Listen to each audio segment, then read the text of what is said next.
Assalamualaikum warahmatullahi wabarakatuh. Selamat malam semuanya. Selamat malam Ibu Widya.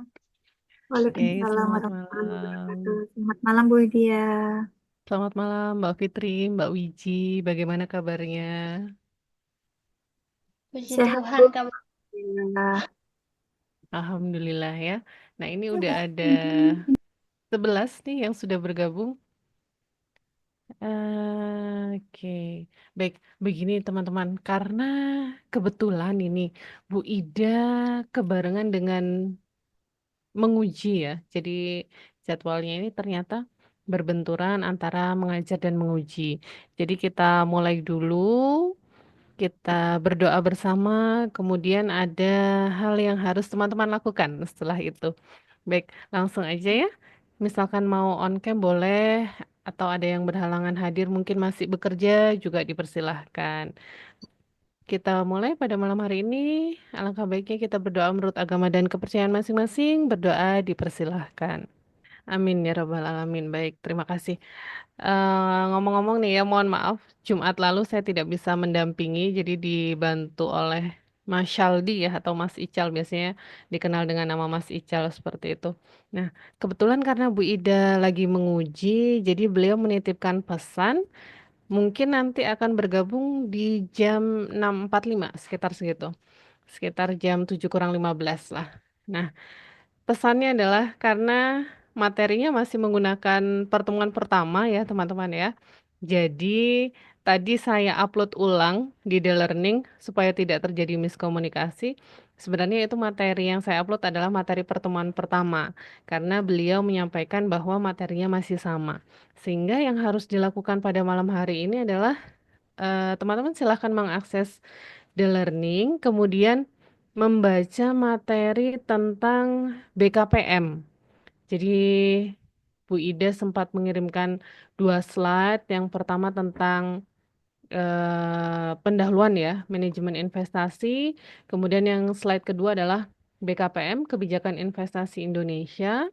Silahkan dipelajari terlebih dahulu. Ada 4 sampai 5 slide yang harus dibaca. Kemudian setelah itu didiskusikan bersama nanti ketika Bu Ida sudah hadir. Jadi kemungkinan beliau akan bergabung di jam 7 kurang 15 begitu ya. Kira-kira adakah pertanyaan? Kayaknya sudah jelas ya. Kemudian saya harus menyampaikan juga, jangan lupa untuk mengganti nama sesuai nama lengkap begitu ya, atau nama panggilan dalam kurung nama lengkap boleh, supaya saya tidak salah dalam memberikan absensi atau checklist daftar hadir. Dan di akhir sesi perkuliahan, jangan lupa juga mengisi form review, review pembelajaran setiap harinya. Itu yang bisa saya sampaikan. Sementara itu ya teman-teman ya, silahkan dipelajari dulu, kemudian kita akan diskusi kembali dengan Bu Ida nanti di jam 7 kurang 15. Baik, Bu Widya. Baik Bu, terima kasih. Oke, terima kasih atas responnya. Saya persilahkan untuk membaca materinya sekilas. Bu Widya, mohon maaf. Ya, halo, gimana? Halo Bu Widya. Ya. Bu Widya, mohon maaf. Tadi yang harus dibaca bagian materi yang mana, Bu? Maaf, baru on. Yang ini BKPM, yang slide kedua, sorry, materi Bu Widya kedua, masih dua mute. titik. Ini, Bu. Oh, di sini saya sudah on ya. Halo, bisa mendengar suara saya? Oh, sebentar, saya kayaknya harus off cam aja ya supaya tidak ini. Terdengar kok ini Bu Widya. Dengar ya? Oh Oh iya, ya. dengar Bu. Saya khawatir sinyalnya, jadi saya off cam ini. Oke, jadi yang harus dibaca itu, sebentar. Ini ada slide kedua. Tulisannya adalah 2 titik BKPM. Bisa mengakses ya teman-teman ya di The Learning. Di tempat saya tidak bisa diakses Bu, tidak ada pilihannya. Oh, tidak ada pilihannya. Nggak tahu kalau di Sebentar. tempat teman-teman gimana. Ah, Sebentar saya lihat. Ini sudah saya publish, kemudian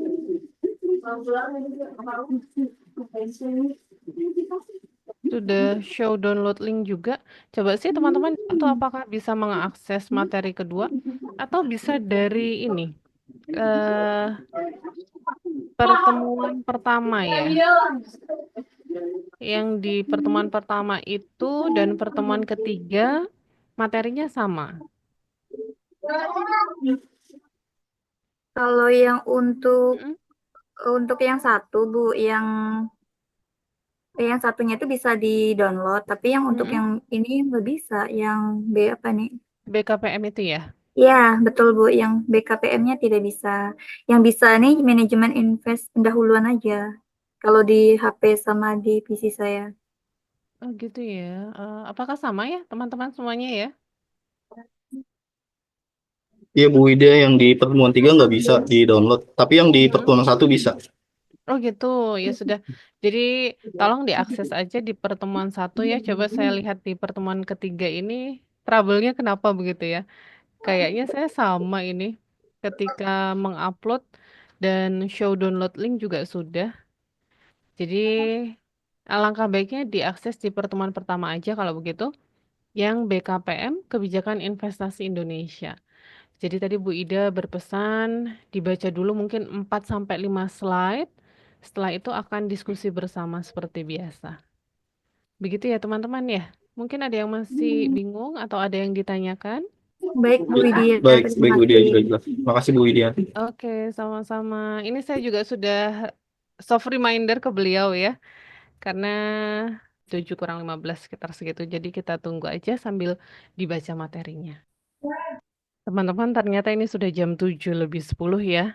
Kita tunggu lagi ya. Bu Ida sudah saya reminder juga, sudah saya kirimkan pesan bahwa sudah ditunggu di perkuliahan malam hari ini.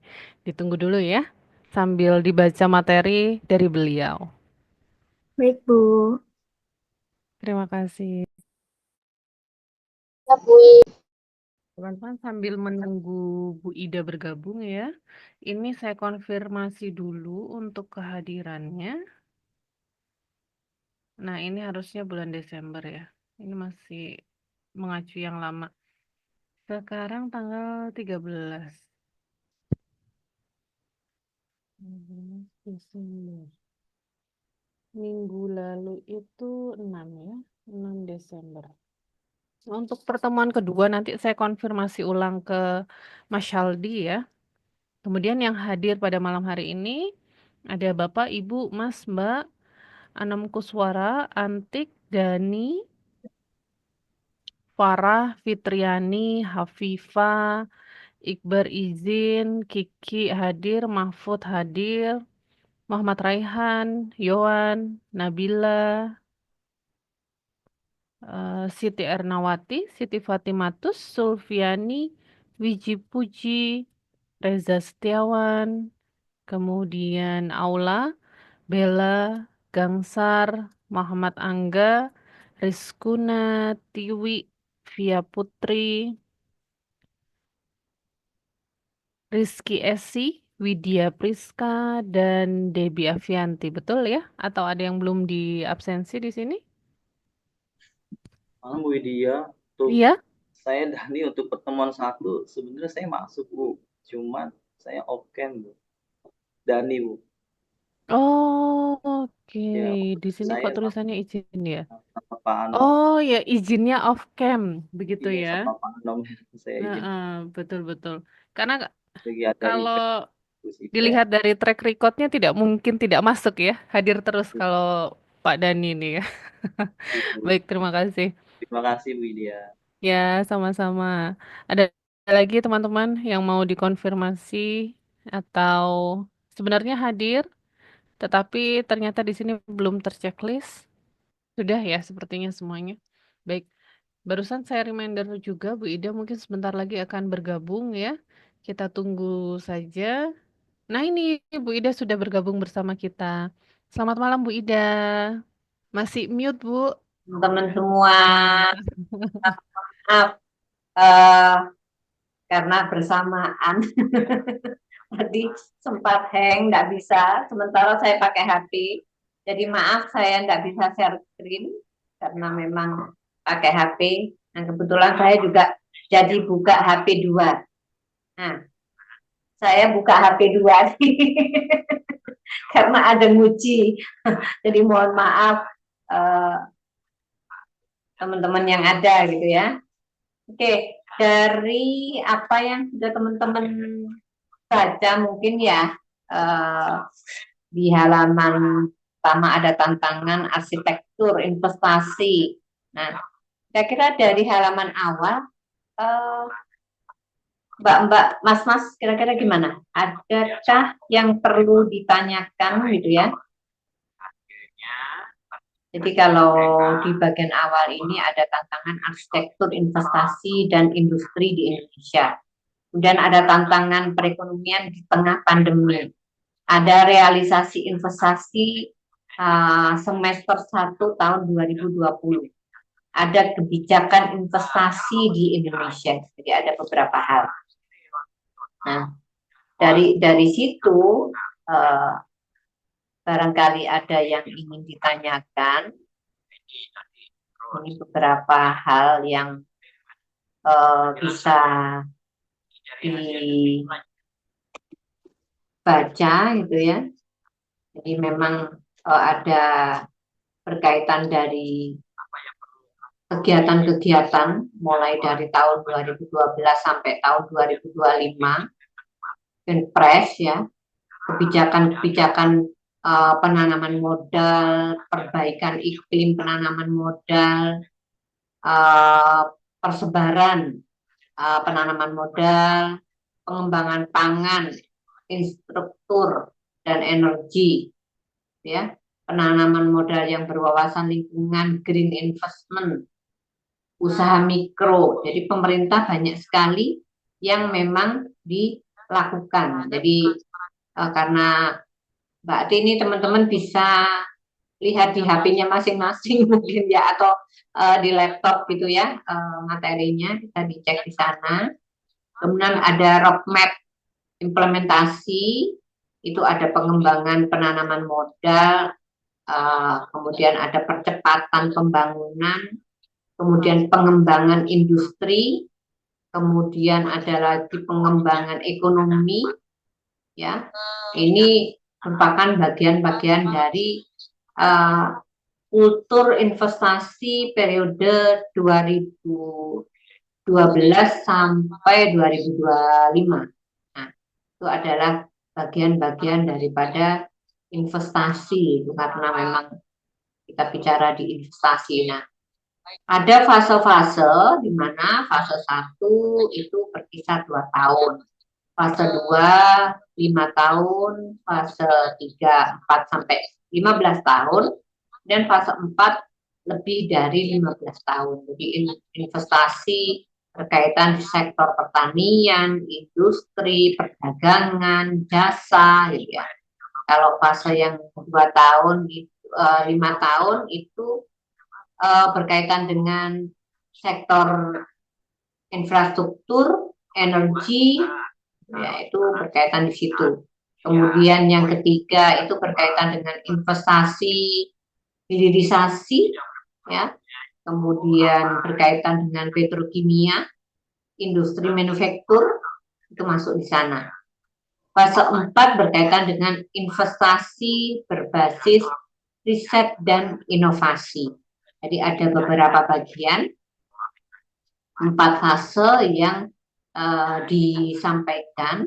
Nah, ini adalah data-data dari pemerintah gitu ya, yang saya ambil dari Perpres. Jadi di sini memang undang-undangnya sudah menyatakan begitu berkaitan dengan perkembangan negara kita ya. Apalagi kemarin sempat pandemi sekian panjang, itu juga sangat berpengaruh di dunia pendidikan, di dunia bisnis, di dunia manufaktur, ya. Semua bidang terkena masalah yang ada, ya. Mungkin yang justru menjadi suatu hal yang menarik, yang katakanlah menjadi suatu bisnis, adalah bisnis masker. Bisnis masker sangat luar biasa gitu ya. Laris banget, bahkan harganya melambung gara-gara karena kebutuhan masyarakat yang semua harus menggunakan masker. Itu salah satunya. Kemudian Gojek. Nah, Gojek rame banget, laris banget. Kenapa laris? Karena salah satunya orang tidak boleh keluar rumah. Mau tidak mau akhirnya membeli. Pada awalnya yang namanya usaha atau bisnis perhotelan, kemudian bisnis berkaitan dengan pariwisata, itu sangat turun drastis, bahkan banyak yang tutup gara-gara pandemi. Tetapi setelah sudah mulai membaik, nah Gojek masih laris banget. Karena Gojek ini memang satu-satunya yang menjadi suatu alternatif, ya, yang menjadi alternatif sehingga menjadi suatu hal yang booming lah artinya saat itu. Nah itu salah satu pendapat dan juga salah satu perkembangan di dunia bisnis. Tapi saat ini bisnis sudah mulai berjalan semua, pasar modal juga begitu, sudah sebentar.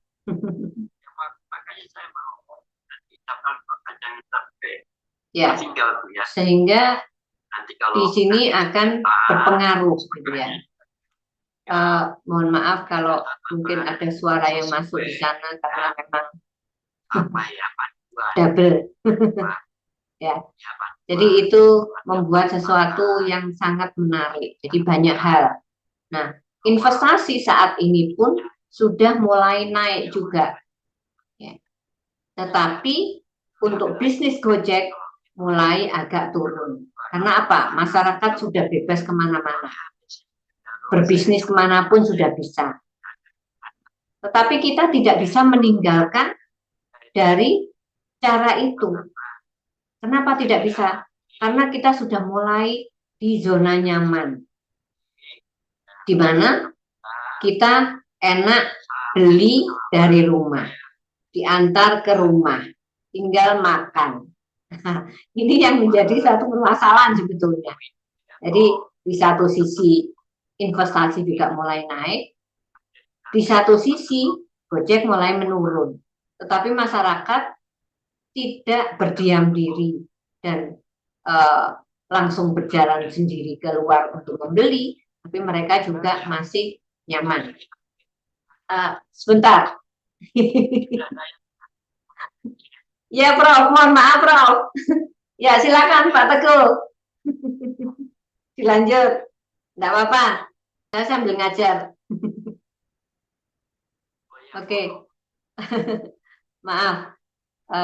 Jadi itu tadi berkaitan dengan investasi di mana sesuai dengan Perpres 16 tahun 2012. Nah, ini ada berkaitan dengan kebijakan investasi. Jadi kebijakan investasi di sini di mana ada 3 hal, ya. Kemudian yang bagian awal ada sasaran pembangunan ekonomi, meningkatkan nilai tambah lapangan kerja, ekspor, dan daya saing perekonomian. Salah satunya indikator utama adalah pertumbuhan investasi. Nah, ini sudah mulai berkembang lagi investasi, tidak seperti saat pandemi. Orang takut berinvestasi, takut keluar rumah, tidak berani, takut bersentuhan dengan yang lain, tidak mau lepas masker. Nah, itu permasalahan pada saat itu. Tapi setelah sekarang sudah bukan lagi pandemi, karena sudah berubah menjadi endemi, maka ini sudah mulai berubah. Nah, kebijakan-kebijakan di sini yang pertama ada kepastian hukum, berusaha, dan investasi berkaitan dengan peningkatan kepastian hukum, sinkronisasi dan regulasi peraturan pusat daerah, kepastiannya, tata ruang, kemudahan, akuisisi, ya investasi langsung itu sudah beredar di mana-mana. Kita bebas melakukan investasi di mana-mana, ya mau investasi di perbankan, mau investasi di pasar modal. Nah, itu kita bisa melakukan semua. Karena apa? Karena sudah bukan lagi pandemi. Nah, kemudian yang kedua di sini berkaitan dengan fasilitas, kemudahan usaha dan investasi. Di mana fasilitas di sini outward investment-nya bagi investor yang berinvestasi di luar negeri. Fasilitas serta pelayanan perizinan investasi melalui online. Sekarang itu kita memang diberikan suatu kemudahan. Dengan adanya pandemi membawa dampak yang luar biasa juga terhadap teknologi. Jadi dampak terhadap teknologi yang ada itu kan banyak banget, ya. Karena memang kondisi saat ini sudah endemi, ya. Dampaknya luar biasa, banyak sekali manfaat-manfaat yang kita gunakan. Salah satunya adalah saat ini kita bisa tatap muka tanpa kita harus datang, tetapi kita lewat Zoom. Kan kita tatap muka juga, walaupun tidak ketemu langsung. Itu kan saat ini. Itu kan salah satunya adalah bisa kita petik dari pandemi kemarin. Sekolah mulai dari SD sampai perguruan tinggi menggunakan Zoom semua. Nah, akhirnya yang jauh-jauh pun, luar pulau pun, mau kuliah, nggak perlu juga jauh-jauh. Kita tinggal menghadap laptop saja cukup. Kita punya HP, pakai HP juga bisa. Nah, itu adalah salah satu gambaran di mana memang kita bisa menggunakan, memetik hikmah daripada teknologi yang berjalan saat pandemi. Sehingga kita sekarang diberikan suatu kenyamanan di mana kita bisa melakukan tatap muka walaupun tidak secara langsung, ya kita bisa berkomunikasi, bisa bercakap-cakap walaupun jauh tapi serasa dekat, gitu ya. Walaupun jauh kita serasa dekat. Kenapa? Dekat di mata kita, dekat di depan kita. Tetap saja kita di depan dekat, gitu ya. Nah, tapi suatu saat pasti kita bisa ketemu di kampus. Atau mungkin ada yang jalan-jalan ke Malang, kita mampir. Silakan jika mungkin ada yang jalan-jalan ke Malang. Oke, kita lanjut lagi. Di sini berkaitan dengan pengembangan strategi promosi yang lebih efektif, mendorong kemitraan UKM. Nah, di sini kan dengan adanya teknologi ini, kita daftar segala sesuatu, itu banyak juga yang sudah menggunakan teknik teknologi yang ada. Kita nggak perlu harus datang. Kita tinggal buka HP, kita klik sistemnya, ya, maka kita sudah bisa tersambung dengan berbagai cara, dengan berbagai sistem yang ada, dengan berbagai kantor yang kita butuhkan, ada. Kita mau cek KTP juga bisa, lewat online juga bisa. Ya. Kita juga membuat pesan lewat online bisa. KTP aja bisa diberikan kemudahan seperti itu. Kita bisa juga daftar rekening. Nah, kita juga bisa lewat online. Nah, apa yang tidak enak sekarang? Semuanya serba online. Semakin lama, mungkin tenaga manusia tidak banyak dibutuhkan. Karena sudah by online semua. Sehingga perusahaan ya, itu pasti mengurangi jumlah tenaga kerja. Jadi tertentu saja. Karena apa? By online banyak. Sementara mereka hanya ditaruh di tempat-tempat tertentu saja. Jadi tidak terlalu banyak membutuhkan tenaga yang luar biasa seperti dulu. Nah, itu akan sangat berpengaruh. Kemudian peningkatan iklim, ketenaga kerjaan, hubungan industrial. Nah, itu juga bisa menjadi suatu gambaran bahwa pemberian pelatihan, penyusunan struktur, skala upah kepada perusahaan, manufaktur. Nah, semuanya juga bisa kita jalankan. Nah, ini yang menjadi kemudahan-kemudahan bagi kita, gitu ya. Memang sekarang itu sudah enak. Kita itu diberikan banyak kemudahan. Jadi hikmahnya pandemi itu kita bisa tatap muka seperti ini. Kita berinvestasi, kita juga nggak perlu datang ke bank misalnya. Kita juga bisa. Jadi buy online, kita bisa. Ya, itu kemudahan-kemudahan. Apapun yang dilakukan sekarang sudah banyak lewat online. Sekarang teman-teman kuliah juga lewat online. Ya, tentu saja di sini kan juga membuat kita nyaman. Asal tidak terlena dengan kenyamanan kita, ya. Karena jika kita terlena dengan kenyamanan kita, ya mungkin efeknya juga berbeda. Jangan terus kita karena biasa di rumah terus, kita tidak melakukan aktivitas yang lain. Nah, itu kan juga berpengaruh terhadap kesehatan kita. Kemudian berikutnya peningkatan kapabilitas serta daya saing BUMN. Nah, ini juga begitu. Jadi di sini yang namanya pemantapan pengelolaan maupun operasional dari BUMN dan juga peningkatan perannya. Nah, itu dalam proses pembangunan termasuk pembelajaran, kemudian termasuk publik terhadap masyarakat-masyarakat yang ada. Nah, ini harus diperhatikan juga. Jadi tidak hanya sekedar kita melihat ya apa yang ada di depan kita. Mungkin kalau kita melihat IKN, mungkin ada yang dari Kalimantan mungkin di sini, teman-teman? Ada yang dari Kalimantan? Ada Bu, saya Saya- Bu dari IKN. Ya, Saya berarti- Bu, kalau yang di IKN. Ini yang dari Kalimantan ini bagaimana perkembangan IKN yang di sana? Teknologi yang ada di sekitar sana.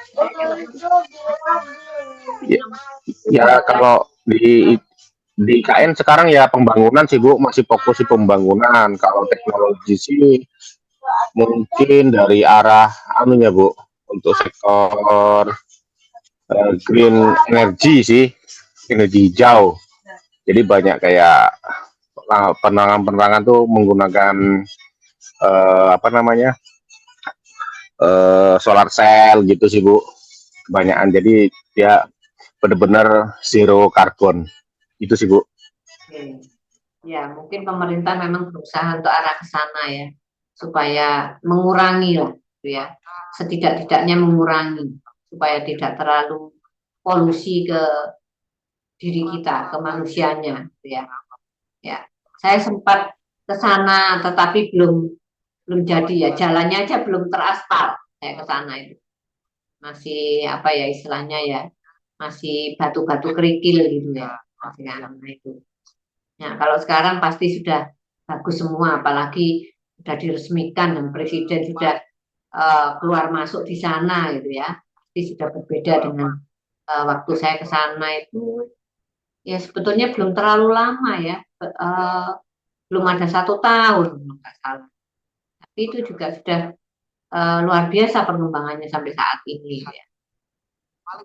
Oke, jadi perkembangan di sana saya lihat yang investasi di sekitarnya IKN itu, sekitarnya pemerintahan tuh banyak banget, dan di berbagai rumah sakit, kemudian apa ya, usaha-usaha itu banyak sekali, hotel-hotel, perumahan-perumahan itu sudah mulai pada beli tanah semua di sana, berinvestasi di sana, karena gambaran mereka sekian tahun ke depan pasti laku.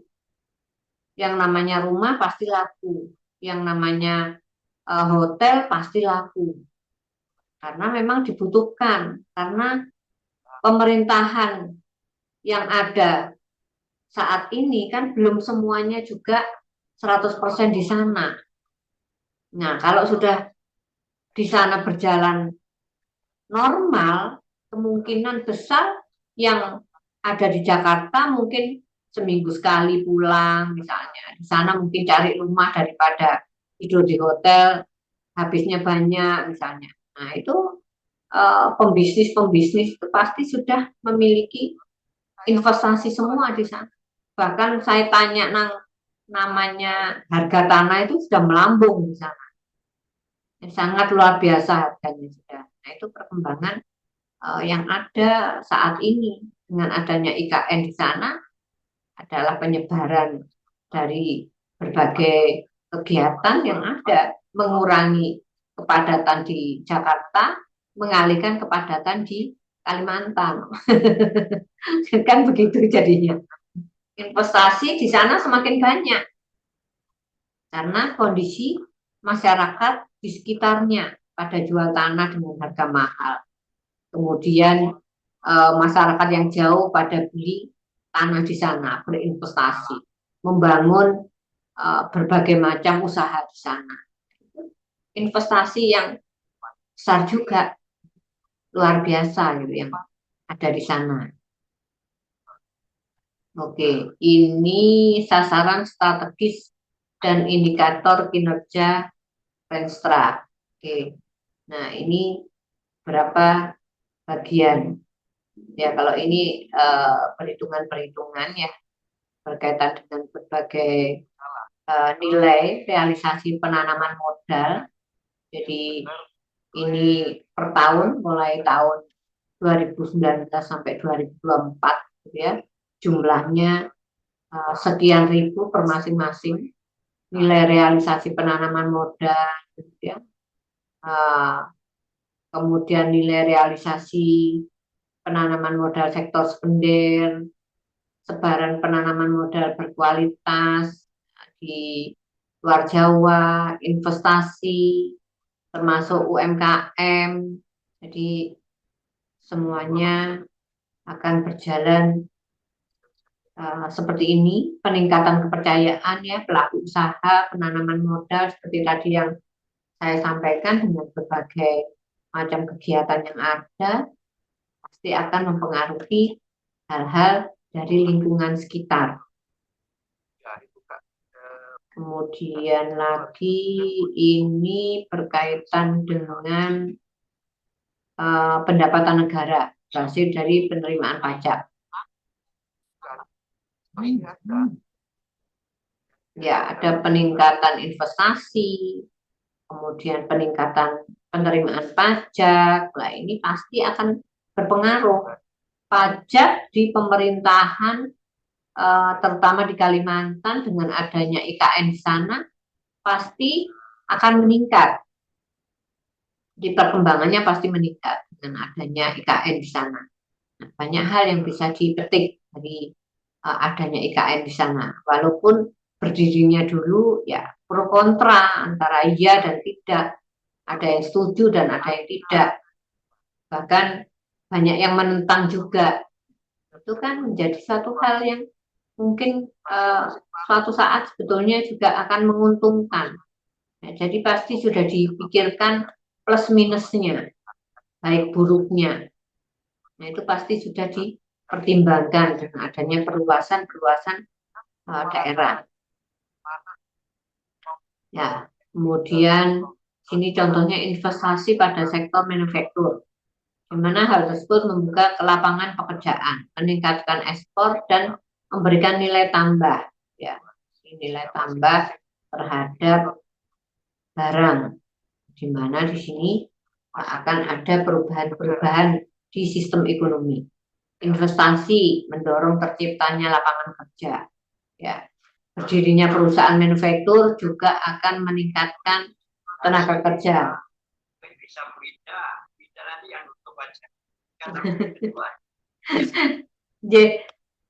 Maaf sebentar ya teman-teman.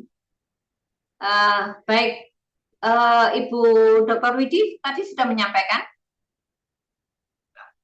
Oh baik, kalau begitu baik Mbak.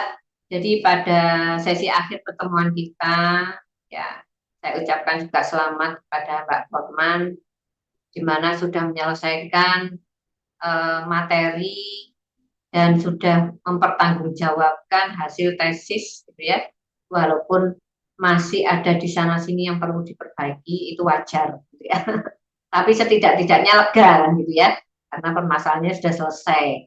Satu sisi setelah baik dari hasil yang sudah Bapak Ibu serahkan ke saya, penilaiannya Mbak Norman dinyatakan lulus dengan satu syarat, yaitu waktunya 1 minggu untuk perbaikan.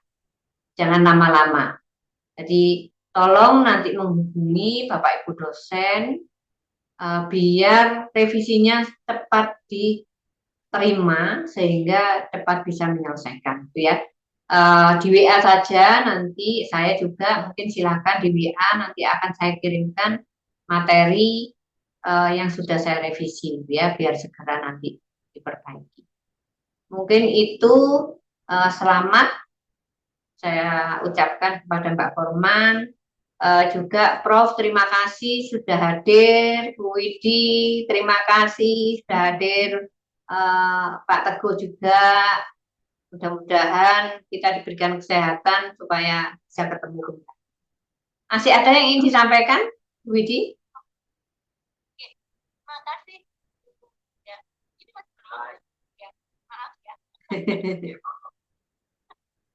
Sambil nyambi ngajar, nyambung. Sama saya ini juga nyambung, ini buka dua ini. Saya tutup dulu. Baik, mohon maaf teman-teman karena bersamaan. Oke, jadi ini double job ini. Baik, untuk materi kita ya selanjutnya ini ada berkaitan dengan masing-masing transformasi struktural untuk peningkatan kesejahteraan. Jadi ada revitalisasi industri ya berkaitan dengan perbaikan lingkungan usaha, mendukung modernisasi industri, gitu ya, modernisasi pertanian, ya, ada pertanian, industri, transformasi sektor jasa, ada pembangunan infrastruktur, ada hilirisasi, gitu ya. Jadi ada berbagai macam memang yang perlu diketahui. Jadi memperbaiki lingkungan usaha itu salah satunya usaha pemerintah, gitu ya. Kemudian berkaitan dengan peningkatan produktivitas, gitu ya. Kemudian juga dengan adanya mendorong sektor jasa, ya.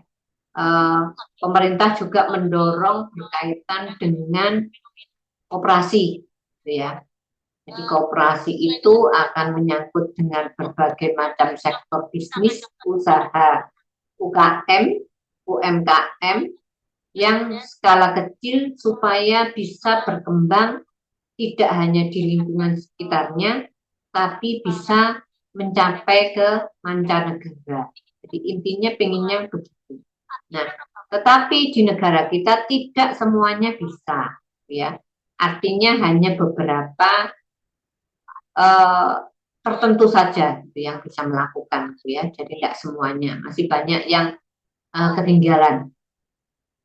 Nah, itu berkaitan dengan berbagai kegiatan-kegiatan UKM atau usaha pemerintah untuk mendongkrak pekerjaan, gitu ya, dengan adanya investasi harapan dari luar negeri bisa masuk sehingga juga bisa mengembangkan produktivitas dari ekonomi di Indonesia sendiri. Ya, dari berbagai hal ada sudut pandang dari pemerintah yang bisa membantu menggerakkan roda ekonomi di negara kita. Salah satunya ya UMKM. ya. Jadi itu yang menjadi salah satu usaha pemerintah. Jadi mendongkrak. Nah, termasuk dengan kegiatan yang lain, didukung infrastruktur yang lain selain dengan adanya UKM. Itu salah satu penopang ekonomi. Jadi penopang ekonomi di Indonesia, karena itu juga sebetulnya sudah sangat lama banget, gitu ya. Mulai dari zaman Pak Harto dulu itu menggerakkan usahanya. Jadi Pak Harto itu berusaha untuk mendongkrak ekonomi yang ada di Indonesia, salah satunya dengan roda perekonomian dari rakyat kecil dengan adanya UKM dan adanya koperasi-koperasi. Maka akhirnya berkembanglah, gitu ya, di Indonesia. Dan sampai saat ini pun masih tetap terus berkembang. Nah, itu adalah bagian-bagian di mana kondisi ekonomi Indonesia bisa semakin membaik, salah satunya adalah dari UKM.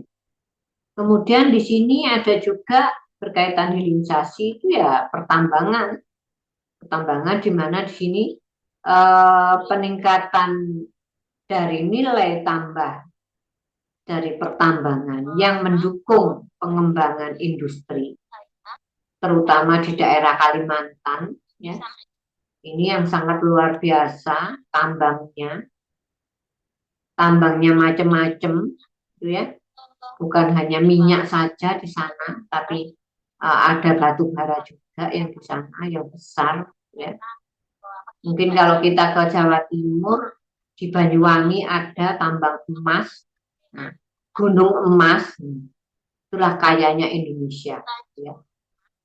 Jadi kita berinvestasi itu enggak hanya di bank saja misalnya, tapi bisa berinvestasi di berbagai macam.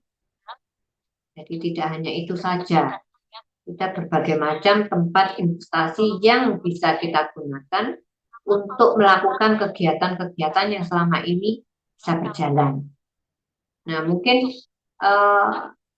teman-teman di sini juga sama, banyak yang sudah punya investasi, entah itu investasi di perbankan, atau mungkin di reksadana, atau mungkin di tempat-tempat yang lain, karena memang banyak, ya bisa saja dilakukan. Nah, ini menjadi suatu gambaran bahwa memang di masa depan kita akan sangat membutuhkan. Mungkin saat ini belum terlalu membutuhkan, karena kita merasa sekarang masih muda, masih giat untuk bekerja, tenaga masih full, ya. Tapi suatu saat, sebentar. Karena kebetulan namanya sama. Terima kasih Bu Widi sudah memberikan masukan tadi. Mbak Porman, siap ya menyelesaikan tugasnya. Ya, jadi saya nggak perlu berbahasa basi lagi, saya ucapkan selamat lulus dengan catatan khusus tadi ya. Jadi catatannya tolong jangan sampai lebih dari 1 minggu. Tolong hubungi masing-masing dosen yang ada, masing-masing penguji yang ada pada malam hari ini supaya bisa segera memberikan catatan masukannya masing-masing, gitu ya, supaya lebih cepat bekerjanya. Kalau sudah dapat kan segera menyelesaikan tugasnya, gitu ya. Kalau nggak dapat nanti lama-lama mundur-mundur tambah lama tambah repot. Oke, baik, itu terima kasih banyak Prof. Budi, Bu Widi, dan Pak Teguh, juga Mbak Porman. Saya akhiri pertemuan kita pada malam hari ini. Bu Widi mungkin bisa didokumentasi ya? Oh ya, oke. Baik, terima kasih. Saya akhiri pertemuan kita. Selamat beristirahat. Wassalamualaikum warahmatullahi wabarakatuh. Sampai ketemu lagi. Sama-sama. Terima kasih semuanya. Maaf kalau tadi ada kendala. Ya, saya izin live juga. Terima kasih. Oh, baik teman-teman, saya lanjut. Maaf ini tugasnya numpuk. Dari pagi tugasnya numpuk. karena laptop saya tadi tidak bisa digunakan, jadi terpaksa saya menggunakan HP. Baik, teman-teman mungkin ada pertanyaan yang mau disampaikan, silakan jika ada pertanyaan kita bisa diskusikan. Izin bertanya, Bu. Ya, silakan. Bu, izin bertanya di slide pertama, Bu, tentang arsitektur investasi dan industri Indonesia.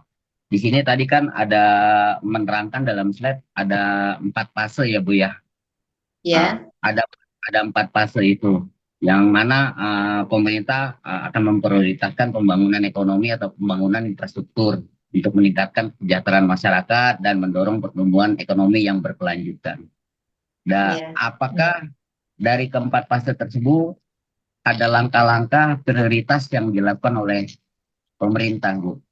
Terima kasih, Bu. Oke, baik. Jadi kalau prioritas ya pasti pemerintah akan memberikan prioritas.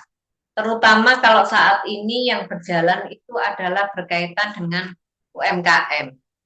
Karena di mana di sini pemerintah memberikan suatu bantuan misalnya contohnya dengan pinjaman KUR di perbankan. Nah, itu salah satunya untuk mendongkrak UMKM agar semakin maju.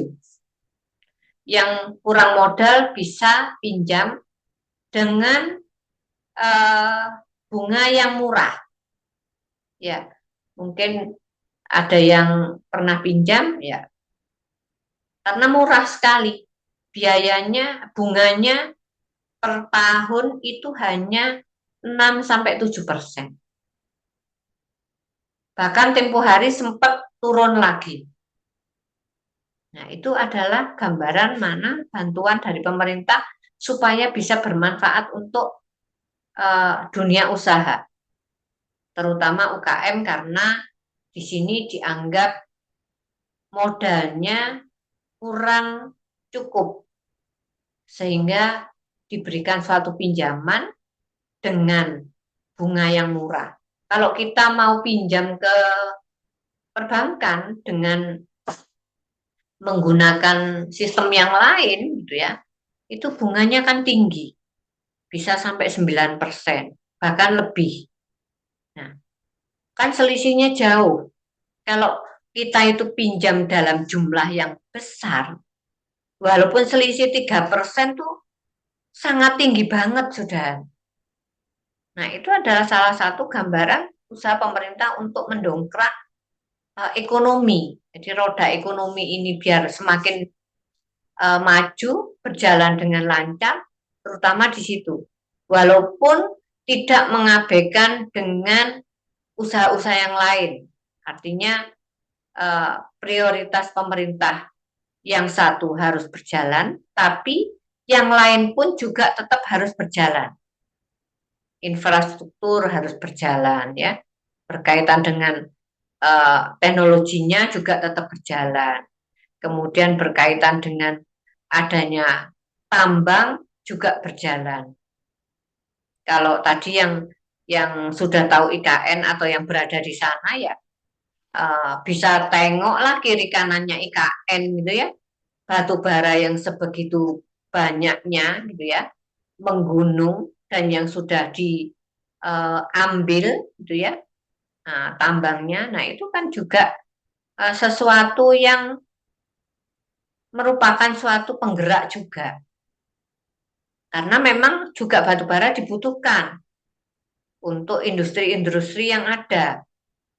Jadi tidak sekedar untuk dikeruk ya, tapi mereka juga pasti punya tujuan lain. Ya.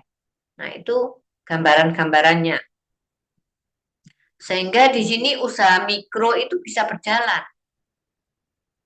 Ya, mikro kecil, mikro menengah, karena usaha kecil, usaha menengah, nah itu harus didongkrak dengan bantuan dana tadi.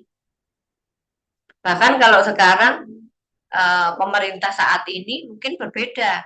Ya walaupun kita memang belum tahu 100% apa sih gitu ya yang dikuatkan oleh Pak apa namanya menantunya Pak Harto ya.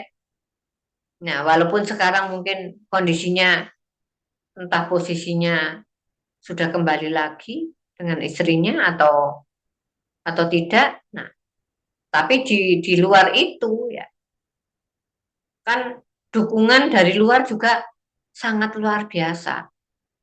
Jadi Pak Prabowo ini juga merupakan suatu yang mendapatkan pengaruh di luar karena beliau juga lama di luar negeri. Jadi mereka juga sering ya, jadi berpengaruh di sana. Nah, itu adalah gambaran di mana dengan adanya perubahan ekonomi ya, terutama di ibu kota ya, perubahan kepindahan ibu kota itu juga pasti akan mempengaruhi kondisi yang ada. Sehingga di sini pemerintah kan menginginkan ya berupaya untuk menghindari kota Jakarta yang sudah terlalu padat ya, memindahkan ekonomi ke Kalimantan ya. Itu kan salah satu upaya. Supaya apa? Ya Kalimantan cepat berkembang juga. Selama ini kan kita mungkin melihatnya di sana itu masih banyak gunung-gunung ya. Tanah luas tuh masih banyak. Ya. Orang investasi di mana gitu kan. Sana yang banyak adalah tambang. Ya. Tenaga-tenaga kerja itu larinya ke tambang-tambang itu. Nah, tetapi dengan adanya perpindahan ini otomatis berbeda. Karena sektor bisnis juga berjalan akhirnya. Ya, dengan berbagai macam usaha. Karena saya lihat sekitarnya itu sudah banyak yang dibeli oleh berbagai pengusaha-pengusaha. Jadi saya lihat itu rumah sakit sudah ada, ya. Jadi lahannya sudah siap. Kemudian apalagi ya, rumah sakit, apotek, hotel itu sudah siap di sana, di sekitarnya. Nah, ini kan merupakan suatu pendongkrak ekonomi. Jadi wilayah sana ekonominya supaya bisa lebih meningkat. Taraf hidupnya di sana pasti juga akan ikut meningkat.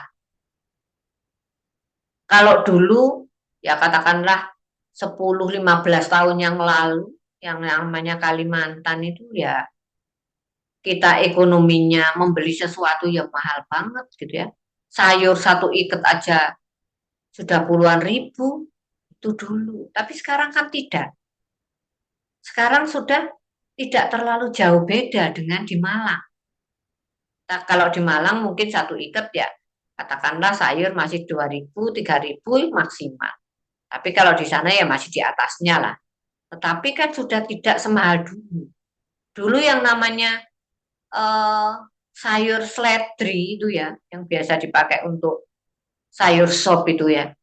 Nah, itu satu tangkai itu dulu itu di atas 10.000 satu tangkai.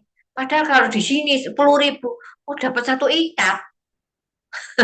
Jadi tidak lagi satu tangkai, satu ikat. Kalau di sana cuma dapat satu tangkai. Nah, tapi kalau sekarang sudah tidak, karena sekarang sudah jauh lebih murah. Mungkin salah satunya penduduk di sana sudah banyak yang menanam. Sehingga ekonominya kan sudah mulai meningkat. Ya. Sudah enggak ke sana itu maunya untuk bekerja di perusahaan. Sudah tidak itu saja. Tapi mereka berpikir yang lain. Nah, ini yang membuat ekonomi di sana semakin meningkat. 5 tahun yang lalu saya ke Balikpapan, itu kondisinya masih agak sepi lah. Jalan-jalan itu tidak serami saat ini. Saat ini tahun lalu saya ke sana, ramainya peningkatannya sudah luar biasa. Mal-mal sudah semakin banyak, jalannya sudah semakin ramai, padat sudah. Nah, padahal jaraknya hanya sekitar 5 tahun, tapi perkembangannya sudah luar biasa. Nah, itu berarti peningkatan taraf ekonomi mereka sudah berbeda dengan sekian tahun yang lalu. Otomatis untuk berinvestasi pun sama. Perumahan banyak sudah, semakin banyak perumahan ya di sana. Entah itu di kotanya, entah itu yang sudah pinggir ke daerah agak minggir gitu ya. Itu sudah banyak sekali. Sehingga di sini perkembangan-perkembangan antara industri dan perkembangan berkaitan dengan UKM, nah itu berjalan seiring akhirnya. Sama-sama berjalan. Karena pemerintah sudah memberikan prioritas di sana. Sudah diberikan bantuan-bantuan untuk bisa berkembang. Nah, dengan adanya itu akhirnya masyarakat yang tidak memiliki dana, mereka bisa pinjam ke bank dengan suku bunga yang sangat murah. Usaha bisa berkembang, bisa berinvestasi. Nah, inilah satu-satunya, bukan satu-satunya, Ding. Salah satu alternatif pemerintah untuk mendongkrak ekonomi yang ada. Itu ekonomi mikro, belum ekonomi makro. Bagaimana dengan kondisi ekspor importnya? Ya, karena ekspor import juga pasti akan mempengaruhi kondisi ekonomi. Nah, ekspor berbagai macam yang dimiliki di Indonesia. Ada dari usahanya UKM yang diekspor, ya walaupun tidak secara langsung mereka ekspor sendiri, ya ada pihak-pihak lain yang membantu, ya ibaratnya ya pengepul lah begitu ya. Nah itu yang mereka bisa bergerak ke luar negeri, mereka akan lakukan ekspor. Dari sana pun sama, ekspor dari sini mungkin berbentuk tas, ya. Tetapi ekspor dari sana nanti tasnya dikembalikan ke sini dengan harga yang sangat tinggi, dengan dikatakan brandednya, ya, harganya sangat luar biasa. Nah ini sebetulnya yang perlu diperhatikan. Jadi kita jangan sok beli itu harus yang branded luar negeri. Nah, mungkin karena kita merasa punya duit gitu ya, gajinya tinggi gitu ya, sehingga di sini menjadi suatu gambaran bahwa oh ya deh enak beli dari sana bagus-bagus. Nah, padahal belum tentu juga. Bahkan di daerah Sidoarjo, Surabaya itu ada yang namanya kampung yang industri tas, ya mereka memproduksi tas. Nah di sana itu juga ekspor juga. Nah ternyata setelah dicek ada import yang ke sini, ternyata tas yang dia produksi sendiri itu kembali ke sini dengan harga yang sangat tinggi. Nah coba kalau Indonesia sendiri masyarakatnya mau membeli di Tanggulangi. Nah, mungkin berbeda. Ya, dipoles sedikit oleh luar negeri dengan label yang berbeda, ya, dengan sedikit mungkin warna yang berbeda mungkin. Nah, itu sudah membuat harganya melambung. Padahal kalau kita lihat kualitasnya, ya barangnya barang produksi Indonesia sendiri. Nah, itu kan bisa jadi memang banyak yang terjadi semacam itu. Nah, bukan hanya tas saja, banyak produk yang lain yang memang seperti itu. Bahkan kalau saat ini yang namanya import dari Cina, itu kan banyak banget. Bahkan di saat pandemi, pemerintah juga mendatangkan tenaga kerja dari Cina. Berapa ribu waktu itu yang datang. Apakah juga sudah dipikirkan plus minusnya? Ya pasti mungkinnya ya sudah. Tidak mungkin mendatangkan tanpa adanya plus minusnya tadi.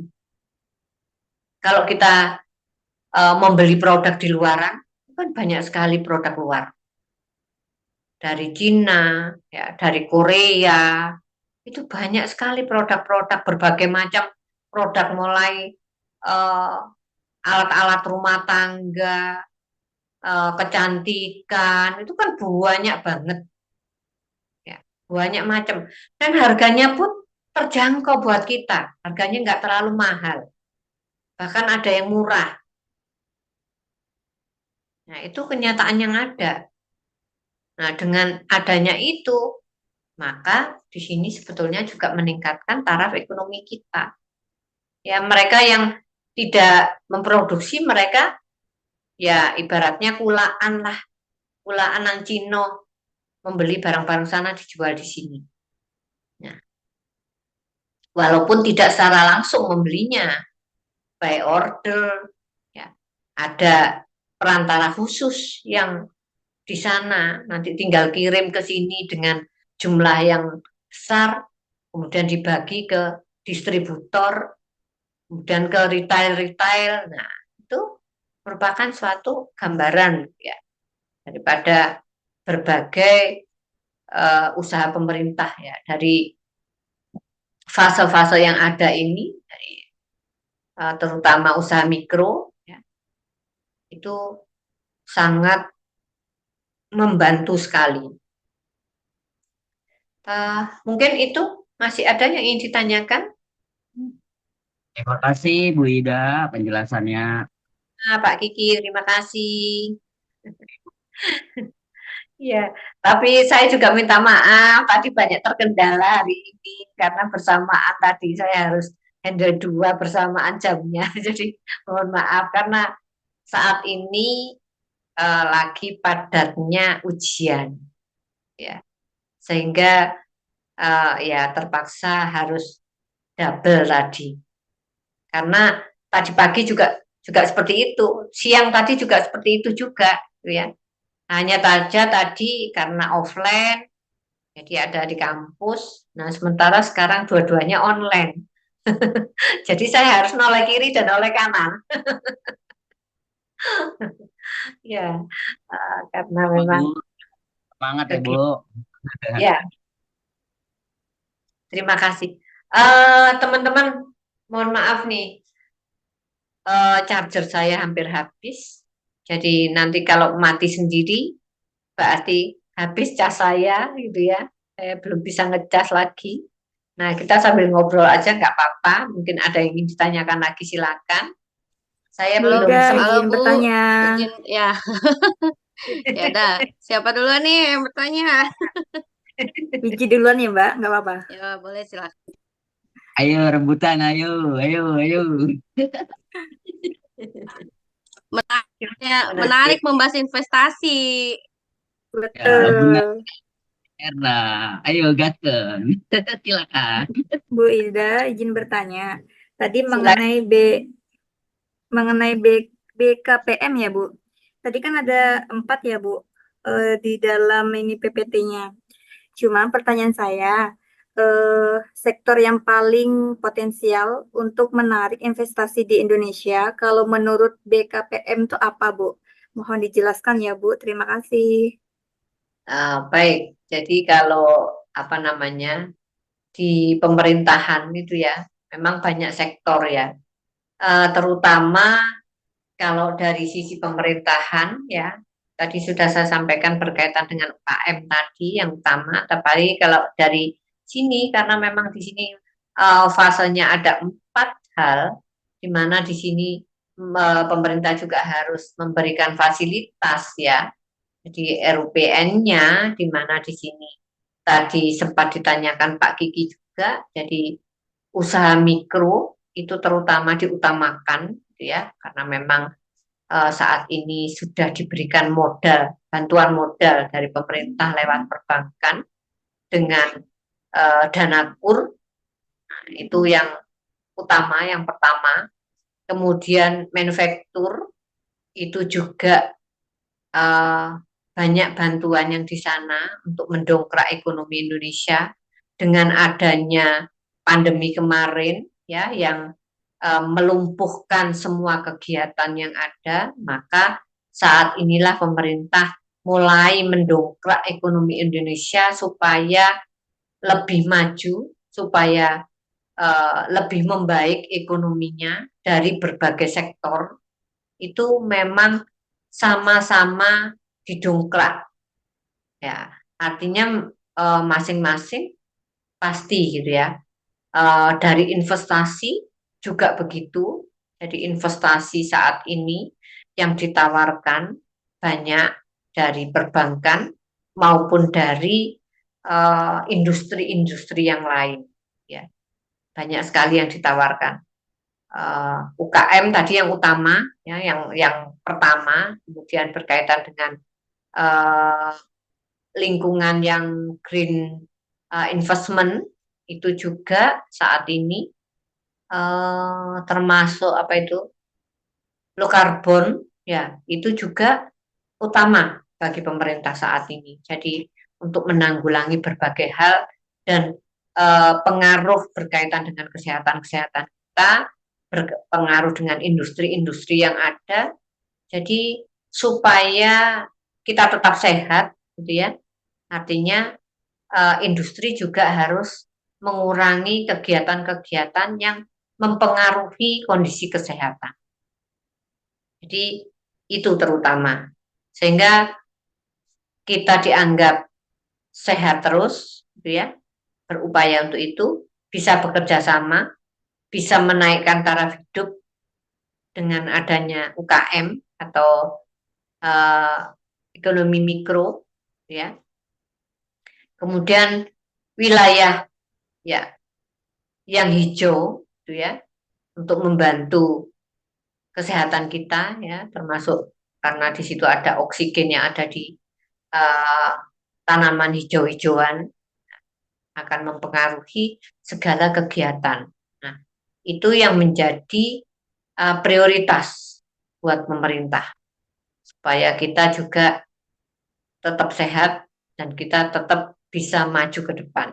Seperti salah satunya IKN sekarang juga mulai untuk green investment-nya. Jadi harus diupayakan ke sana.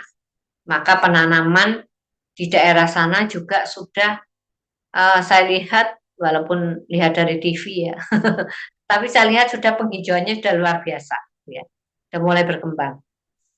Karena kalau tidak, ya semakin panas karena dengan sekiannya lahan yang sudah dipangkas dan berubah menjadi gedung, ya otomatis di sekitarnya pun harus ada perubahan penghijauannya.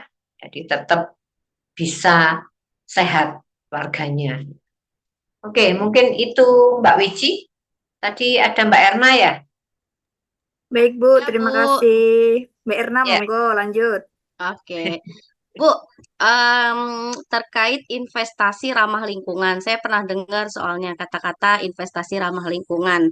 Nah, saya boleh tolong dijelaskan, Bu, apa kebijakan terkait investasi ramah lingkungan yang berkelanjutan?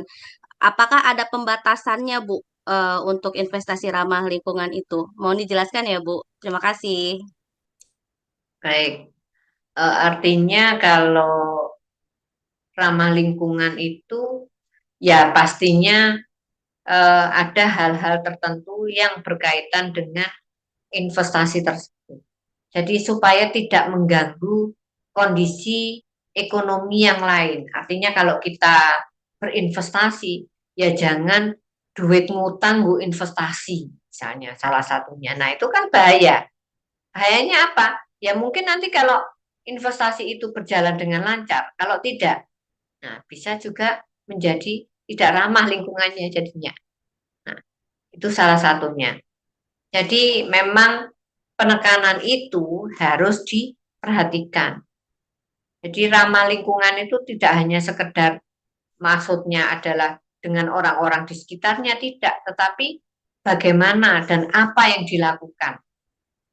Ya, jadi apa yang harus dilakukan supaya bisa bermanfaat bagi orang lain. Jadi tidak hanya untuk dirinya sendiri, tapi bagi orang lain juga. Nah ini menjadi suatu gambaran bahwa segala sesuatu harus dipikirkan.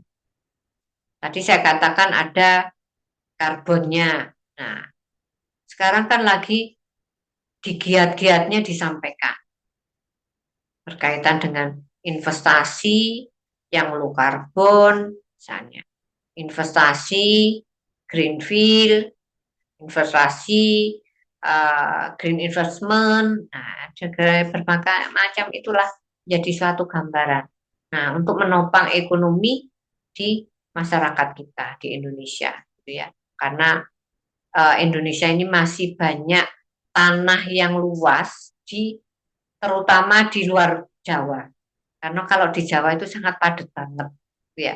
Kayaknya kita nengok itu nggak punya lahan yang luas. Sepertinya semua sudah jadi rumah, jadi bangunan, jadi tempat investasi usaha. Nah, usaha-usaha itulah investasi yang mereka lakukan juga harus disesuaikan. Tidak hanya sekedar bangun rumah, tapi jalannya nggak dipikirkan, misalnya.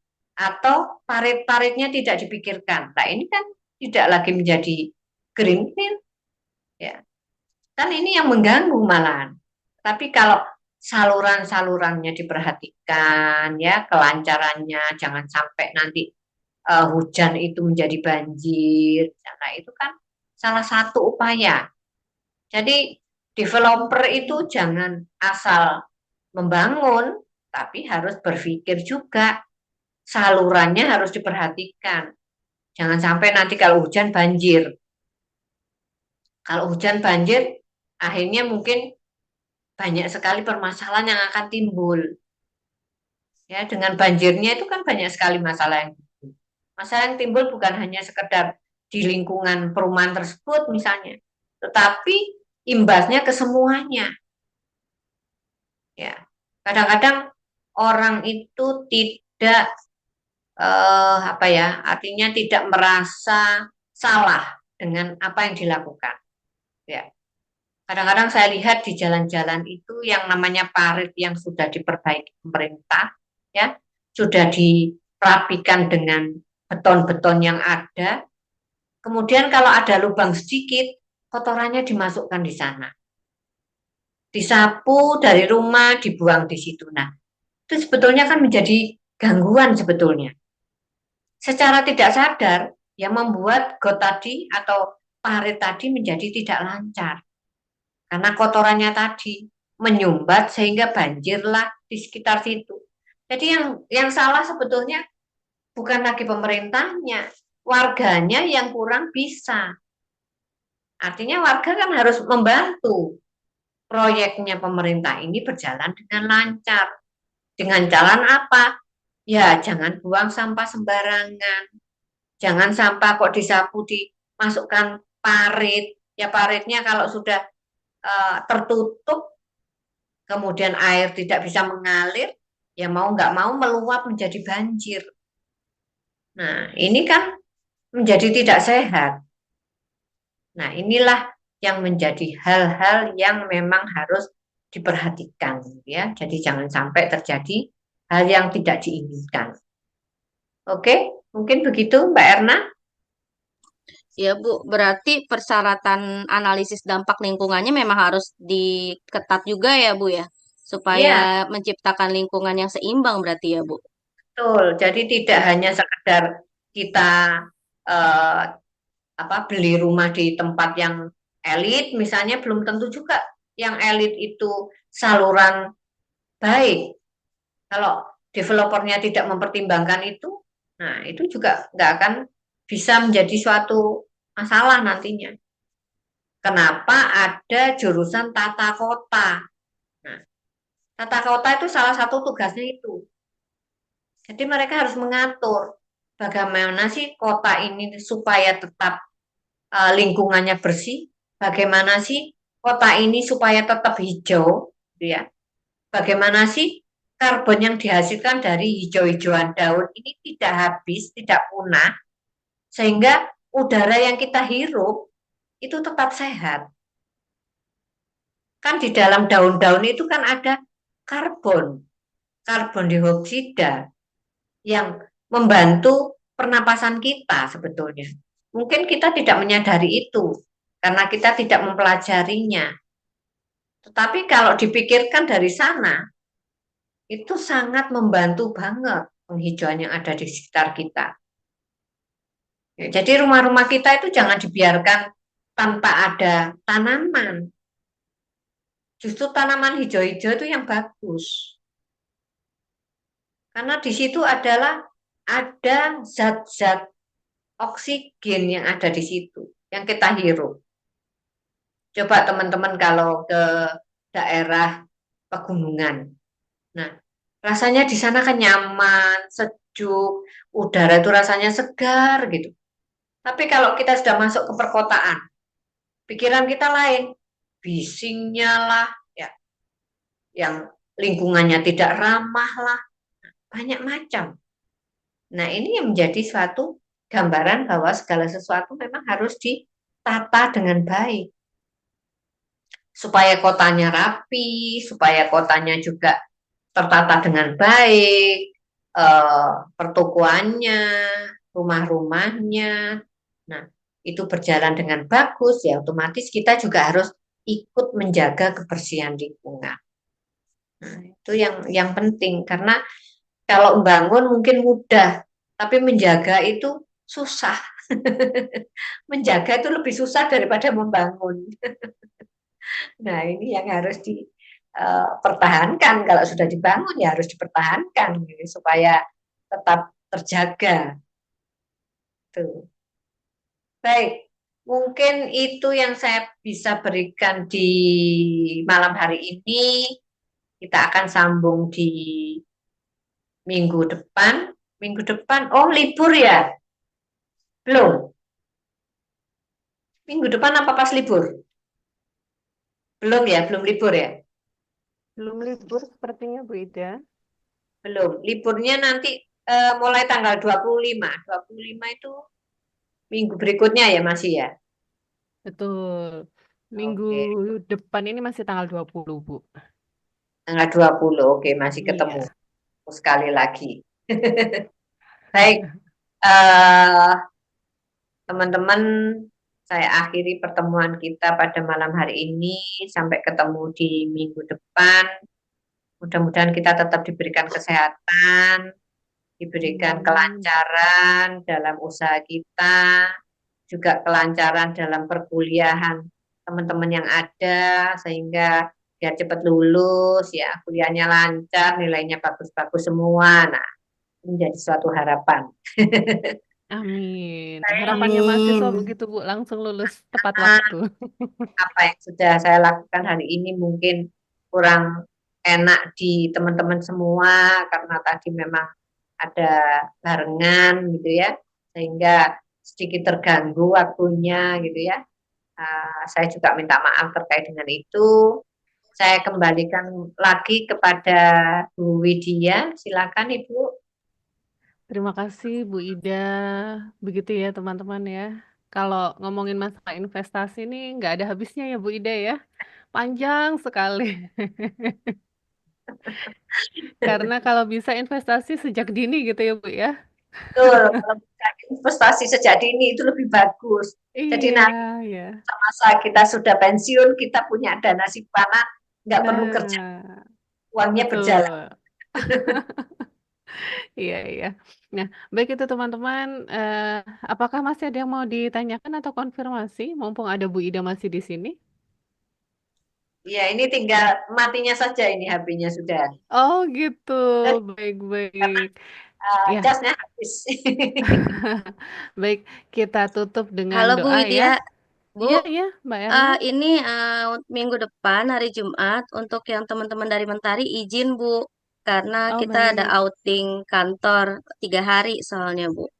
Wah, menyenangkan sekali ini Nanti ya. Menutup surat akhir izin, tahun. ya betul, akhir tahun surat izin sudah ada. Nanti saya berikan ke Ibu Widya ya Bu. Oke, Ya, oke Mbak Erna. terima kasih Thank Bu. you informasinya sama-sama. Selamat outing nih ya teman-teman dari Mentari ini.